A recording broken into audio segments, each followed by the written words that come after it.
I never received it, that's all I said. One sentence. 7 words. Spoken just loud enough to cut through the clinking champagne flutes and the overly loud Mariah Carey remix blasting from the rooftop speakers. Our CEO, Gregory Whitmore, a man who uses too much hair gel and too few ethics, had just raised his glass to me. Or more precisely, to Alina, which is my middle name and what he calls me when he's pretending to know his employees. To Alina. He beamed, looking out at the crowd like a pageant host. She hit every milestone this quarter and earned herself that fat $20,000 bonus. Cheers, applause followed, laughter. I even heard someone from sales yell, "Buy us all drinks, Alina." I didn't laugh, I didn't raise my glass. I just looked up at Greg from across the terrace, met his gaze, and said those 7 words. I never received it, and that's when the party died. It didn't collapse exactly. It bled out slowly, in silence. The CFO, Daryl, who always smells like old money and Pepto-Bismol, twitched hard enough to almost spill his drink. The HR director, Simone, started coughing into her napkin like she'd suddenly forgotten how to swallow shrimp cocktail. Even the intern manning the dessert table stopped slicing cheesecake and stared. Greg, to his credit, didn't flinch. He just chuckled, that fake, airy laugh he uses when investors ask about overdue reports. Ah, always modest. Well, it's in the system, Alina. Payroll must have processed it already. I blinked once. I checked this morning, nothing deposited. Simone made a noise halfway between a laugh and a sneeze. I'll have finance look into it first thing Monday, Greg said, his voice a little too bright now. Let's not talk shop tonight. You deserve to celebrate. I'm sure I do, I said. Just want to know what I'm celebrating. And with that, I set my glass down, still full, and walked off the rooftop. Left Greg standing there like a balloon with the air leaking out. He kept smiling, but you could see the edges starting to crack. Listen, if you've made it this far into the story, do me a small favor. Hit that subscribe button and give this a like.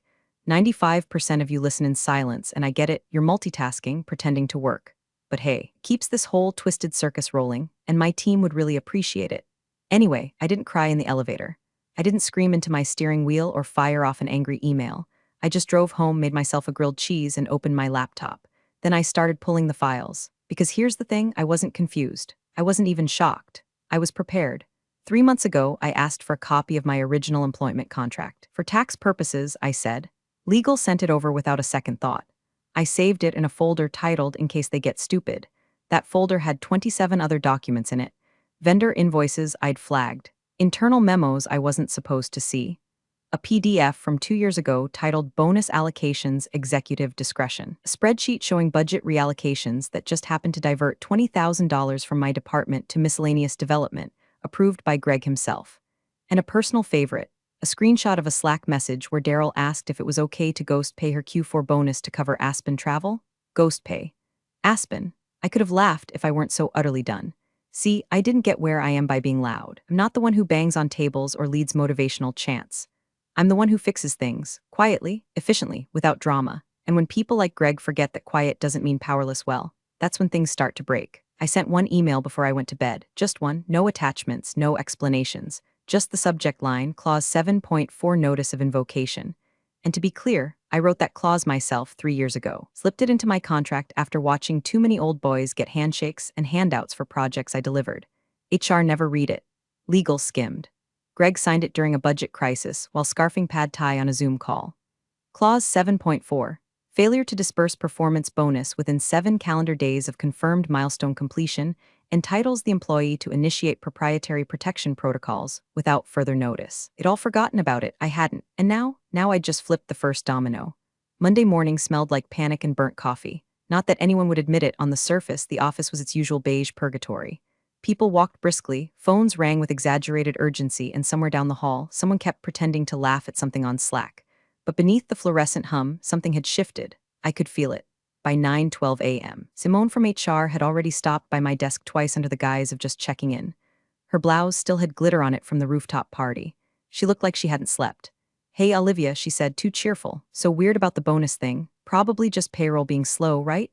I didn't even bother looking up. "Sure," I said, "probably." At 10:03 a.m., I got the email I'd been waiting for. Subject line, "Contract review follow-up urgent from Meredith Jane, lead counsel." She asked me to join a legal review meeting at 10:30 sharp. Small conference room, just her and me. No need to bring anything, the email said, so I brought everything. The room smelled like lemon cleaner and fear. Meredith was already seated when I arrived, fingers pressed together like she was trying to physically hold her thoughts in place. She didn't offer me coffee. She didn't smile. She gestured to the chair across from her like I was there to discuss a will.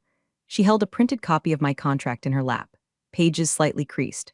One pink post-it marking page 7. I sat, set my leather folder on the table, waited. Meredith cleared her throat. Olivia, have you ever exercised clause 7.4 before? No, I said, but the clause is valid. Signed, countersigned, timestamped. I'll find the backup in the contract repository. Document hash Olivia 746B. She blinked. I continued. It was added as a condition of continued employment during the 2020 Q3 restructuring. I wrote it myself, ran it past outside counsel, and sent it to legal for incorporation. Greg approved it over lunch on October 12, said it sounded cool and assertive.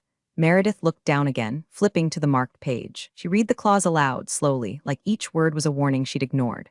Clause 7.4. Failure to disperse performance bonus within 7 calendar days of confirmed milestone completion entitles the employee to initiate proprietary protection protocols without further notice. Her voice thinned as she got to the end. She looked up at me, pale. You're saying you invoked this yesterday? I am. And those protocols, she hesitated. They're not just symbolic. Are they? They're layered, I said calmly. Encryption, access restrictions, decoupling of process integrations, auto-expiry triggers. Nothing irreversible, yet. Her pen slipped slightly from her fingers. And the documentation? I nodded toward my folder, protected under individual authorship until the bonus is legally fulfilled. Page 10 of the clause addendum. You'll find it notarized. She stared at me for a long moment, no longer trying to hide the tremble in her jaw. Greg said he mentioned the bonus at the party to be gracious. He assumed it had been paid. It hadn't. Have you spoken to finance? I spoke to my bank. I spoke to payroll. I reviewed every deposit since October. I even pulled the ACH batch logs for the period. My bonus isn't there. She stood and walked over to the conference phone. Dialed an internal line. Get Greg in here. Now. We sat in silence for 3 minutes. I could hear the clock tick, the HVAC hum. Meredith's breathing pick up speed like a runner about to collapse at the finish line. Greg burst in like he was crashing a game show. What's the emergency? He said, out of breath and still carrying a protein shake. Meredith stood and handed him the contract. No pleasantries, no preamble, just you signed this, you activated this. He flipped pages with that same performative gusto he uses at shareholder meetings. Then he stopped, read the clause, blinked. Wait, this is real? Very, I said. I thought it was like a flex, a negotiation line. It's a clause, I said, and it's been triggered. Greg looked up, jaw clenched. So what, you're locking down our systems over a bonus? Meredith cut in before I could. No. She's legally authorized to initiate protective actions on proprietary frameworks she authored. That includes quite a lot, Greg, including operations protocols. His face drained. You're telling me, he said slowly, you could lose access to the systems she built? No, I replied, you've already lost them. Access was time limited. The protocols kicked in at midnight. Greg looked like someone had pulled the floor out from under him. Meredith just stared down at the table like it might offer her a way out. I'll fix it, Greg muttered. I'll call payroll. We'll push it through. That would constitute retroactive coercion, I said evenly. Clause 7.4 defines any bonus payment post-invocation as bribery to reverse a protective protocol. That language is very specific. He turned to Meredith. This can't hold up. She didn't answer, because she knew it would. Greg spent the rest of that meeting doing what overconfident men do best, bluffing with the desperation of someone realizing the chips weren't in his stack. First came denial, dressed up as concern. Then came delay, wrapped in false charm and administrative jargon. I've seen it before, hell, I'd lived it for the better part of a decade at that company. But this time I wasn't the quiet fixer behind the curtain. I was the one holding the rope, and Greg had just stepped into the noose. It's gotta be a payroll glitch, he said, pacing now as if motion might summon credibility. I'll get Daryl on it, he's probably already flagged it. Would you like me to forward the screenshots? I asked. Calm. No bite, just offering facts like a waitress offering coffee refills. Greg blinked. Screenshots? I opened my folder and slid a single printed sheet across the table. Transaction history from my bank, highlighted and annotated. Underneath it, stapled neatly, was an internal log from our own accounting software. Payment batch IDs, disbursement dates, amounts, and approval chains. Checked and verified, I said. All bonuses for Q4 performance were issued as of the 15th per schedule. Mine wasn't. Meredith leaned in to examine the paperwork, her mouth a tight line. Greg didn't look, he just turned to the door like maybe there was an escape route hiding behind the coat rack. I mean, this doesn't make sense, he muttered. You're telling me the system skipped you? No, I said, I'm telling you someone did. Silence. Meredith finally spoke. I'll need to verify these against finance records. Olivia, we appreciate your cooperation in the meantime. I nodded once, of course. To keep everything above board, I've submitted a written invocation of Clause 7.4 to HR, time-stamped, delivered via internal and external channels. Cop is attached to that same folder. Greg's eyes widened just slightly at that. He knew what that meant. A verbal warning is one thing. A formal invocation. That's a legal warhead in a tailored suit. I think we're escalating too quickly here, Simone from HR said later that afternoon when she called me into her office. She had the soft, frantic tone of someone trying to tape over a pipe leak with scotch tape. There's probably just a mistake somewhere. Maybe the approval got stuck. You know how Daryl's team is. I gave her a thin smile. Sure, but for bonus that size, and considering how it was announced publicly, I figured I'd be proactive. Well, she said, fidgeting with a branded stress ball, we'll look into it. Just give us some time, okay? I've documented everything, I said, and I'd rather not delay corrective action. I assume the company feels the same. She didn't answer. Just nodded and gestured vaguely at her screen like she had some form to fill out, as if pretending to work on it would buy time. But here's the part they didn't understand. My comm wasn't compliance. It was calculation. Because while legal stalled, HR bluffed, and Greg paced around like a ferret in a windstorm, I was already 10 steps ahead. My logs were more than financial. I'd built a full internal tracker for every milestone, bonus approval, and resource allocation since I joined. Not because I didn't trust them, but because I did. Trust them to forget. Trust them to cover for each other. Trust them to reroute funds when they thought no one was watching. Buried in those logs under a seemingly boring column labeled authorization trail was something I knew they hadn't counted on. A pattern. 3 identical authorizations. 3 redirected payments. Same coded memo tag, BINF, project realignment. One of them was mine. The other 2, executives who hadn't even met their deliverables, ghost bonuses. I didn't mention it yet. Timing was everything. Let the rot rise to the surface on its own, like it always does. That afternoon, I went back to my desk and pulled up the encrypted vault where I kept my audit files. I flagged 3 of them. Added a red marker to the one labeled Q4 variance, flagged entries $10K. Then I reopened my private project logs and made a single entry, delay tactic confirmed. Legal not unified. HR stalling. Audit escalation, 48-hour countdown. And then I did something Greg would never have expected. I made myself a cup of tea, logged out of my email, and went home exactly at 5:01 p.m. because I didn't need to chase anyone. I'd already set the fuse. All they had to do was keep lying long enough for it to burn down everything around them. By Tuesday morning, the office smelled like secrets. Not just the usual stench of overbrewed coffee and reheated salmon from accounting's communal fridge, but something sourer, sharper, like nerves left out in the sun too long. No one knew what was happening exactly, but everyone knew something was. Greg stopped strutting. Meredith stopped smiling. Daryl from finance suddenly found religion and started avoiding elevators with other humans in them. Even Simone from HR, who usually chirped out Happy Tuesday, like it was a holy greeting, was glued to her inbox, one AirPod in, nodding furiously at whatever crisis call she was pretending to be in control of. I didn't say much. I didn't need to. While they were scrambling to reconcile discrepancies, I was already deep into what I now considered Phase 2, the quiet audit. For the past 3 years, I'd kept a second system. Not company-sanctioned, not cloud-backed. An encrypted, air-gapped external drive I jokingly referred to as my insurance policy. Not because I was paranoid, because I was experienced. I'd watched too many colleagues get blamed for budget oversights that weren't theirs. Watched high-level execs gaslight staff into silence over clerical errors that somehow always favored people with parking spots. My system didn't just track bonuses. It tracked movements, financial, procedural, personnel-based. Every time a vendor payment was processed, I copied the metadata. Every time a bonus was authorized, I screen captured every hire, every departure, every email with a curious BCC, I logged it. The file structures were dry, sure, labeled by quarter and initiative, but once you opened them, it was like staring into the plumbing of a very corrupt building. And now, combing through Q4 logs, I saw exactly what I feared. 3 C-level bonuses, all authorized on the same date, all tagged under reallocated discretionary funds, all sourced from departments that had reported unclaimed performance incentives.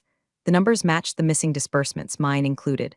One of them, I remembered, had been publicly denied due to underperformance. Another exec hadn't even submitted his final milestone report, yet there was his $25,000 payout, neatly approved, signed off by Greg. Memo line, strategic retention. Strategic theft was more like it, and one more thing. Name I didn't recognize. A payout tagged retention bonus to a consultant named D. Wellingham, no employee ID, no tax documentation, no performance log. Just a wire transfer to an out-of-state account and a note buried in the finance system under contractor services confidential. I checked our contractor directory. No Wellingham. I checked payroll. Nothing.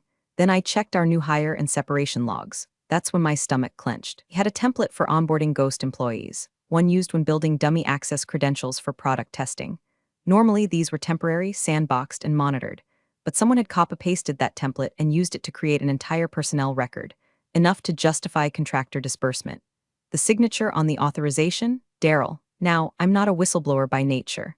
I don't enjoy takedowns, but I do believe in balance. And watching these men loot our company like a piñata at a frat reunion while gaslighting me over a $20,000 bonus, that was my line. I didn't need to go to the press. I didn't need a scandal on LinkedIn. I just needed to pull one very specific thread. At 3:44 p.m., I used my personal laptop in a public cafe, behind a VPN, with a freshly created encrypted Proton Mail account. I crafted a short, motionless message to the board's internal audit committee. Subject: possible unauthorized executive disbursements body, 3Q4 bonuses approved outside of performance parameters. One link to a ghost employee profile, all traceable via internal audit trail. Keywords: Wellingham, reallocated discretionary, project realignment. No name, no threat, no demand, just enough breadcrumbs to force someone's hand. By the time I got back to the office, I could feel it like weather rolling in behind drywall. The cloud hadn't burst yet, but the pressure was changing. Conversations stopped when I walked by. Emails slowed. Slack channels went eerily quiet. Greg passed me in the hallway and gave me a smile so forced it looked like it had been stapled to his face. "Everything all right, Olivia?" "Everything's in motion," I said. That night, I backed up my audit logs again. Triple copies. Stored one in a safety deposit box under my sister's name. Mailed another to my attorney with a timestamp letter marked "Do not open unless instructed." Kept the third in my desk drawer, unmarked, unlabeled, innocuous-looking as a user manual, because things were about to get loud. And when they did, I wanted to be the only one holding earplugs. By Thursday, Meredith was a ghost in her own office. Not literally, she was still there, still wearing her power blazers and her unreadable lawyer face, but the fire behind her eyes had flickered into something cold and careful. I saw it when she passed me in the hallway, the way she hesitated before speaking, the way her fingers twitched near her phone like it might bite her. She wasn't avoiding me. She was circling the perimeter of a situation she finally realized she didn't control, so I gave her a door. "Hey Meredith," I said, leaning into her office around 11:15 a.m. "Got 5 minutes today? Just you and me?" She blinked up from her laptop, of course. No fake smiles this time, no corporate small talk. She cleared the table instinctively, like she knew something important was coming. I stepped in, shut the door behind me, and placed a single folder on the polished wood between us. Black, sealed with a sticker that read, "Privileged internal counsel only. This stays between us until Monday," I said. "But I think you'll want to read it before then." She stared at the folder like it might hiss.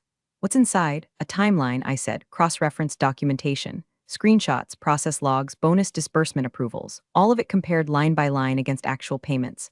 Highlighted inconsistencies. Authorizations with no signatures. Memos that don't match deposits. And you compiled this how? I built most of the systems." I said, "Remember? The ops infrastructure, the milestone approval engine, the internal requisition logs. I know where everything lives, and more importantly, I know when something doesn't match." Her lips pressed into a line. "And what exactly are you implying?" "Nothing," I said. "I'm stating." She opened the folder. The first page was a high-level timeline, Q3 to Q4. At each milestone, I'd marked when I submitted deliverables, when bonuses were contractually due, when executive payouts occurred, and when discrepancies first appeared. Then came the screenshots, dated, time-stamped, internal system logs showing approval signatures by Greg and Daryl. Next to them, bank transfer receipts showing amounts moved into unrelated accounts. Meredith's eyes moved quickly. Her lips moved, too, silent reading. Every now and then, her fingers would hesitate at the edge of a page, like she wasn't sure she wanted to see what came next. And she hit the red tab. She paused, looked up at me. "SEC implications, if filed," I said. "There are at least 2 instances of unreported executive compensation rerouted through non-payroll disbursements. That's a compliance problem, especially if those funds came from designated employee bonus pools," which I pointed to a highlighted section. "This ledger shows they did." She leaned back in her chair, hands folded but not tightly. Her poker face was cracking. "Just a little. What are you asking me, Olivia?" "I'm giving you the chance to decide what kind of lawyer you want to be when this goes public," I said. "One who tried to clean the blood before the guests noticed, or one who helped them mop up a murder?" "You're threatening to go public?" "No," I said. "I'm giving you a head start." She looked back at the folder. The weight of it sat between us like a loaded weapon. It wasn't thick, only about 20 pages, but it was dense with consequences. And it wasn't just Greg and Daryl this time. There were emails from Simone signing off on payout deferrals, marked discretionary hold do not flag. There was a memo from the VP of Sales noting his surprise at receiving a bonus he hadn't qualified for. There were Slack threads from junior staff questioning a new hire who didn't exist and getting told to drop it. "What happens if I give this to the board?" she asked. "Protect the company," I said. "You lose Greg, maybe Daryl, but you don't lose everything, and if I don't? I've already mailed a copy to a contact in the oversight committee. They don't know what they're holding yet. I told them to wait for a signal. You can choose to make that signal a controlled call or a siren." She exhaled through her nose, closed the folder, kept it beside her instead of handing it back. "And Greg?" she asked. "Don't worry," I said, standing. "I won't be talking to him. And pretty soon, I suspect, neither will you." That afternoon, Greg called Meredith 5 times. She didn't answer once. By Friday morning, Greg's kingdom smelled like a funeral no one wanted to attend. Quiet, overpolished, and filled with people pretending they weren't waiting for the coffin to drop. The smiles were thinner, the coffee stronger, And every time someone said all hands meeting, 3 people winced. The whispers started in the elevator. Did you hear about the ghost contractor thing? They're saying someone found payout files that don't match the book's legal's been in meetings all week. I heard the boards asking questions. And Greg? Greg had gone from peacocking to pacing. He was suddenly too busy for team check-ins, ducking out of lunch meetings, ducking into legal's hallway like a raccoon sniffing for exits. His eyes were red-rimmed from stress or bourbon, maybe both. I passed him once in the hallway and he gave me a smile so crooked I thought it might slide off his face. I didn't smile back, because now silence was leverage, and I had a lot of it. Simone from HR sent me a formal email with the subject line, "Apologies regarding bonus miscommunication."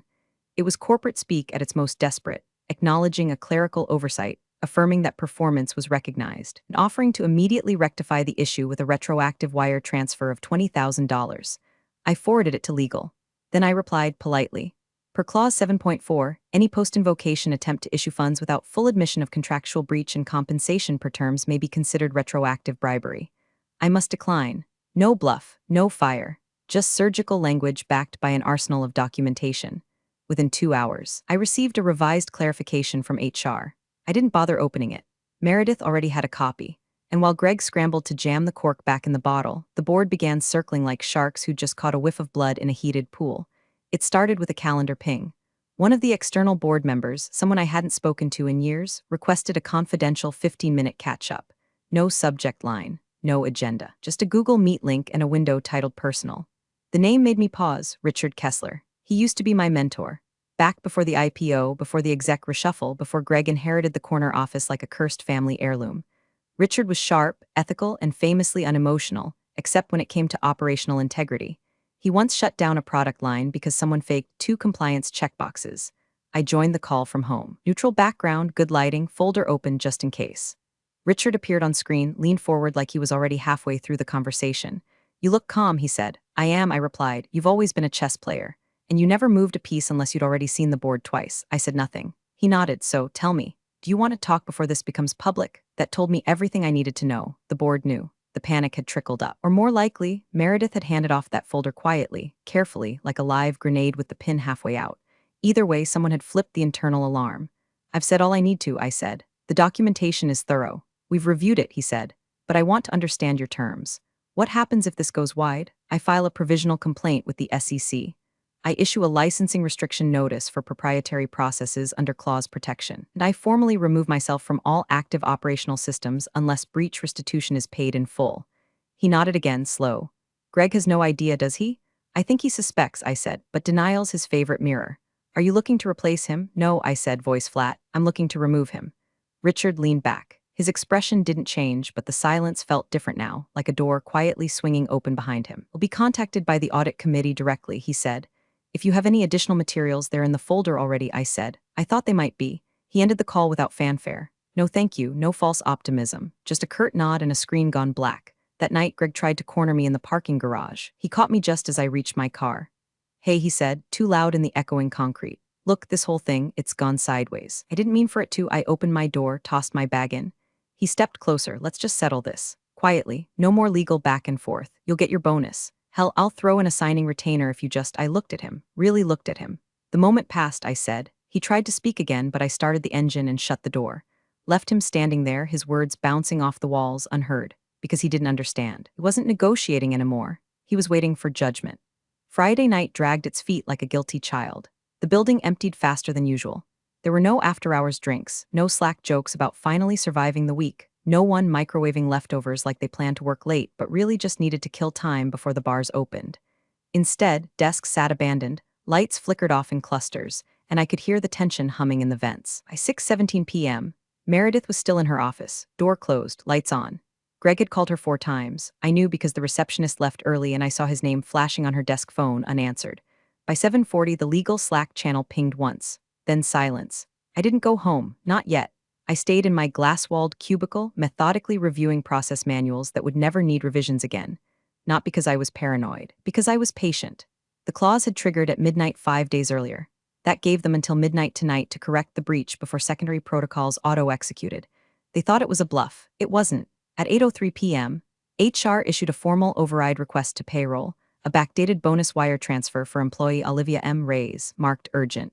Memo line, Performance Compensation Correction Q4. Legal blocked it in under 8 minutes. Meredith herself issued the response. Clause 7.4 cannot be nullified post-invocation without consent and restitution as defined. Approval denied. Attempting to reverse protocol without resolution constitutes further breach. I smiled, just a little, because now Greg wasn't just scrambling, he was bleeding leverage with every tick of the clock. By 9:15, someone inside finance cracked. I didn't see it happen, but I saw the evidence land in Meredith's inbox through the reflection on my screen. A forward, subject line, flagged transfer trail confidential. The attached email thread was short, brutal. It showed Greg instructing Daryl directly to reallocate discretionary bonus reserve, move raise to training budget. We can comp her later if needed. Keep it fluid for Aspen. Aspen. The team training retreat I wasn't invited to. One with the $22,000 hotel invoice, spa receipts labeled client engagement, and 4 dinners for 2 charged under mentorship sessions. And there it was, the line that mattered. Her bonus covers the last villa. I'll handle spin if she asks. Timestamp 2 days after I hit my final Q4 milestone. 2 days after I earned what they stole. The thread included Daryl's reply. A simple thumbs up emoji. No signatures, no shame. At 10:22 p.m., Meredith sent it to the board. No commentary, no legalese. Just the thread, a subject line marked urgent breach confirmation, and the header as requested. I don't know who inside legal leaked it to me, but someone did, slid it across the metaphorical table with no return address. I read it twice, printed it once, folded it neatly into the original folder under a new tab labeled Malice. At 11:09 p.m., Greg finally cracked. I was packing up when he came pounding down the hallway like a bad storm, tie loose, eyes wild, holding his phone like it had betrayed him personally. You, he barked, voice hoarse, you could have come to me first. We could have worked this out. I did, I said, zipping my bag, you just didn't listen. You're really going to burn all this down over a bonus? No, I said. You did that when you stole it. His jaw flexed like he wanted to shout, but all he managed was a laugh, bitter and cracked. You really think the board's gonna side with you? I looked at him calmly. I don't need them to side with me, I just need them to follow the money. He opened his mouth, closed it, and turned away. Maybe to scream, maybe to cry, maybe just to figure out where it all went wrong. At 11:58 p.m., I dropped the final file into the shared board drive. Title: Proprietary Protocols. Temporary Access Restriction Notice. At midnight, the lockout executed automatically. Every operational manual I'd authored, every automated process, every embedded protocol, every efficiency model they used to keep the company breathing, now required a licensing key to access. They didn't have it, and until restitution was made, they wouldn't. The moment of no return had passed, and Greg, he was finally out of time. The boardroom at 9 a.m. sharp was a mausoleum dressed in mahogany. 12 chairs filled, 2 empty, 1 reserved for the ghost of Greg's credibility. I sat at the far end, not at the table but close enough to see the whites of their eyes. I didn't dress for war, I dressed for court. Black blazer, no jewelry, documents in one hand, the calm weight of months of silence in the other. Next to me sat Jonathan Lynn, external compliance auditor. Quiet as a whisper, sharp as a scalpel. He didn't speak unless summoned, didn't blink unless necessary. He was here to observe and if needed, verify. Meredith stood at the head of the table, flanked by 2 of her senior associates and the kind of leather-bound binder that only shows up when things have gone nuclear. Greg wasn't here. Daryl, the CFO, looked like he'd aged a decade overnight. The skin beneath his eyes hung loose, and his tie was the color of defeat. Simone from HR had the gall to look surprised, still blinking like she might wake up and find it was all just a stress dream. Meredith opened the meeting with no preamble. Clause 7.4, she said, crisp and cold, was drafted into Miss Ray's employment contract in 2020, authorized by then-CEO Whitmore, and legally binding per corporate policy at the time. The language is explicit. She flipped open the binder and read it aloud. For the record, failure to disburse performance bonus within 7 calendar days of confirmed milestone completion entitles the employee to initiate proprietary protection protocols without further notice. Then she looked up. The breach is confirmed. The protocols have executed. And per verification by Mr. Lin, she gestured toward Jonathan, who nodded once. Those protocols are lawful, trackable, and technically sound. What does that mean in practice? Asked one board member, adjusting his glasses like maybe they'd help him see the answer he wanted. Jonathan spoke, voice low but definitive. It means your operations backbone is watermarked. Every process authored by Miss Ray's, scheduling systems, vendor automations, cross-department syncs is traceable, and currently locked under her licensing control. A rustle moved through the room like a cold wind. One of the board members leaned forward. Watermarked, as in, digitally? Yes, I said calmly. I've embedded unique syntax markers in the logic string of every proprietary model I built. If duplicated or migrated, they trip a compliance flag and invalidate the integrity of the process. It's in the logs, documented, time-stamped. Another board member, one I'd never met, let out a slow breath. And no one noticed, no one looked, I said. And as long as I was paid, it didn't matter. A longer silence followed. the kind that hangs, waits, measures. Then Meredith closed the binder. In light of the confirmed breach and the risk to company continuity, legal formally recommends the immediate severance of CEO Gregory Whitmore and the resignation of CFO Daryl Ingram. Their direct involvement in the reallocation of Miss Reyes's bonus has been substantiated via internal records. Daryl didn't even try to object. He stood, trembling slightly, muttered something about forwarding credentials before noon. No one stopped him. Simone opened her mouth, then closed it again. She knew she was next. Maybe not now, but soon. What's our exposure? A board member asked. Meredith turned to me. I met her gaze, then turned to the table. Minimal if you move now. I haven't filed the SEC complaint. I haven't activated external claim procedures. But the longer you delay formal resolution, more complicated this gets. And what would formal resolution entail? Another asked. I'll present my terms in writing, I said.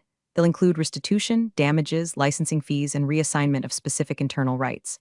Are you planning to stay with the company? I looked at them and let that question hang in the air like smoke. It wasn't time to answer that. Not yet. Clause 7.4 is clear, I said instead. I've followed every word of it to the letter. What happens next is your decision. They didn't nod. They didn't speak. They just stared at me, at the ghost of Greg, at the yawning hole where their operational certainty used to live. And then Richard Kessler, the only one at the table who'd ever seen me in the trenches, spoke for the first time. Let's take a short recess, he said. I believe Miss Reyes will be presenting terms, and I suggest we listen very, very carefully. The recess lasted 11 minutes, just long enough for board members to confer in hushed pairs, for Meredith to field 2 whispered calls behind the soundproof glass, and for Simone to quietly vanish from the room. No one acknowledged her absence. No one needed to. When they returned, the atmosphere was different. Less tension, more resignation. Like gamblers realizing the dealer wasn't bluffing, she was holding the only cards that mattered. Richard Kessler cleared his throat. Miss Reyes, you have the floor. I stood without theatrics. Walked to the head of the table, folder in hand, posture still, voice steady. This is not a negotiation, I began. This is a reckoning. I didn't raise my voice. I didn't pace. I spoke like someone who'd been ignored for too long and finally had the room's full attention and wasn't the least bit impressed by it.